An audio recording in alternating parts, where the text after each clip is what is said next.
Hi hello welcome to post 360. నేను మీ మురళి రాపల్లి. ఆహాహా రోజు మార్నింగ్ మన పోస్ట్ 360 ఛానల్లో ఏబిఎన్ ఆంధ్రజ్యోతి, ఈనాడు రెండు పేపర్లో వచ్చే అసత్య వార్తల్ని వాస్తవాల్ని జోడించి నిజాల్ని చెప్పే ప్రయత్నం చేస్తూనే ఉన్నాం. ఆ విషయాలు మీ అందరికీ తెలుసు. మీరు ఆ వీడియోని ఆదరిస్తూ ఉన్నారు. Thank you so much. ABN Andhra Jyothi కానీ, ఈటీవీ కానీ కూటమి ప్రభుత్వానికి కొమ్ము కాస్తూ వారికి సంబంధించిన న్యూస్ తప్పైనా ఒప్పైనా ఒప్పుగానే రాస్తూ వాళ్ళని మెప్పిస్తూ వాళ్ళ ద్వారా తాయిలాలు పొందే ప్రయత్నం చేస్తూనే ఉన్నారు గత కొన్ని సంవత్సరాలుగా. అయితే నాకు ఈరోజు ఒక వీడియో చూస్తే అర్థమైంది, ఓన్లీ ఆంధ్రప్రదేశ్ ప్రజలే కాదు తెలంగాణ ప్రజలను కూడా ఈనాడు ఆంధ్రజ్యోతి భయంకరంగా మోసం చేశాయంటూ ఒక నిరుద్యోగి ఒక మీటింగ్ లో మాట్లాడితే కానీ నాకు అర్థం కాదు. ఆయన మాట్లాడుతూ తెలంగాణ ద్రోహులుగా ఈనాడు ఆంధ్రజ్యోతిని అభివర్ణిస్తూ చంద్రబాబు అది సాధించాడు ఇది సాధించాడని రాస్తావు కదరా అని తిడుతూ, వాడి పర్సనల్ గా కూడా తిడుతూ చాలా చాలా భావోద్వేగానికి గురై ఆయన ఒరేయ్ నా నిరుద్యోగుల గురించి కూడా వార్త ఇరా, 100 రూపాయలు ఇస్తాను, 100 రూపాయలుడా నువ్వు అంటూ ఏబిఎన్ ఆంధ్రజ్యోతిని ఈనాడిని తిడతం జరిగింది. అసలు ఆ వీడియో చూసిన తర్వాత ఏంటి నిజంగానే తెలంగాణ వాసులకు ద్రోహం చేయడంలో ఈనాడు ఆంధ్రజ్యోతి అంత పాత్ర పోషించాయా అనేది నాకు అర్థం కదా. ఒకసారి ఆ వీడియో చూడండి, మీకు వినిపిస్తే ఒకసారి చూడండి.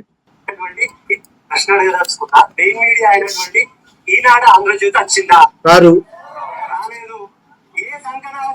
తెలంగాణలో ఇంత పెద్ద వ్యవస్థలు నడుపుతున్నారు మీరు. ఫస్ట్ నుంచి తెలంగాణ ఉద్యమాన్ని మీరు రాచిందే మీ రెండు మీడియాలు, ఆంధ్రజ్యోతి, ఈనాడు. ఈనాడు పేపర్ తెచ్చిన ఇందులో ఏమైందంటే ఇగో ఇక్కడ చూపిస్తా. ఈనాడు ఏమైందంటే లోకేష్ గురించి ఒక పేపర్ మొత్తం రాసిండు. ఆ తెలంగాణ అన్బిలీవబుల్ అట మోడీతోటి కలిసినప్పుడు. తర్వాత గ్లోబల్ కంపెనీలు వస్తాయి అని చెప్పేసి పెద్ద పెద్దగా వేసిండు. మరి నిరుద్యోగుల గురించి ఒక చిన్న కాలం వేయడానికి ఏం వస్తుంది మీకు? చంద్రబాబుకు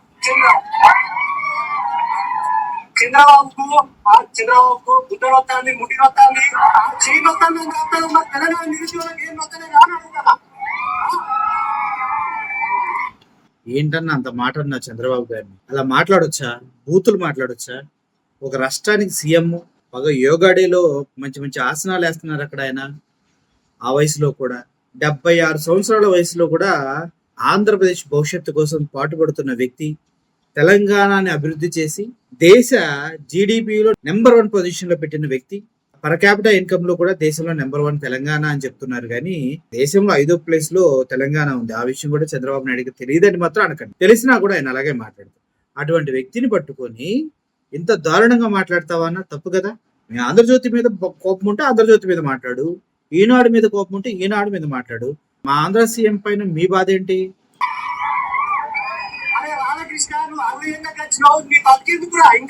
60 ఏళ్ళకి వచ్చాడా? 60 దాటింది భయ్యా. ఎప్పుడు రాధాకృష్ణ, ఏబిఎన్ రాధాకృష్ణ కదా, 60 దాటింది.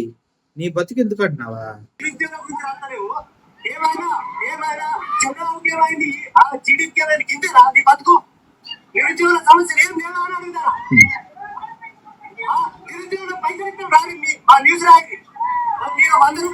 రాధాకృష్ణ గారు మీకు మంచి ఆఫరు, నిరుద్యోగులకి న్యూస్ అంటారండి, పైసలు ఇస్తారంట.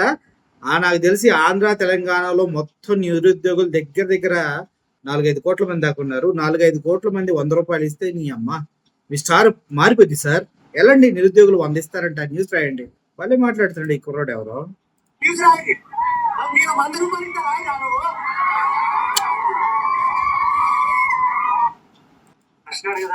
సో ఏబిఎన్ ఆంధ్రజ్యోతి అదేవిధంగా ఈనాడు పైన ఆంధ్రాలోనే కాదు తెలంగాణలో కూడా ఇంత మంచి అభిప్రాయం ఉందని నాకు ఇప్పుడు దాకా తెలియదు. ఈ సోదరుడు బయటకు వచ్చి తన బాధను వెలిపుచ్చి తెలంగాణ ఉద్యమానికి కూడా అన్యాయం చేశారని చెప్పే వరకు ఇంత దరిద్రమైన దాష్టికానికి వీళ్ళు దిగజారి బతికారనే విషయం నాకు తెలియదు భయ. ఫర్ ద ఫస్ట్ టైం నాకు తెలిసింది. ఇప్పుడైతే ఆంధ్రాలో ఎవ్రీడే మార్నింగ్ వాళ్ళ పేపర్లో వచ్చే వార్తలు మేము వాటిని వాస్తవ రూపం ఏంటి అని చెప్పే ప్రయత్నం వైఎస్ఆర్సిపి పార్టీ అధికార ప్రతినిధి కారుమూరి వెంకట గారితో మార్నింగ్ న్యూస్ అని 8:39 లోపు మీకు అందిస్తున్నాం. అవి చూడండి ఎవ్రీడే. కంపల్సరీగా వాస్తవాలకి అవాస్తవాలకి తేడా ఇట్టే కనిపెట్టచ్చు, ఎందుకంటే ఈజీగా దొరికిపోతారు ఆ దొంగలు. అర్థమైంది కదా. Thank you for watching this video. Murali signing off. Thank you so much.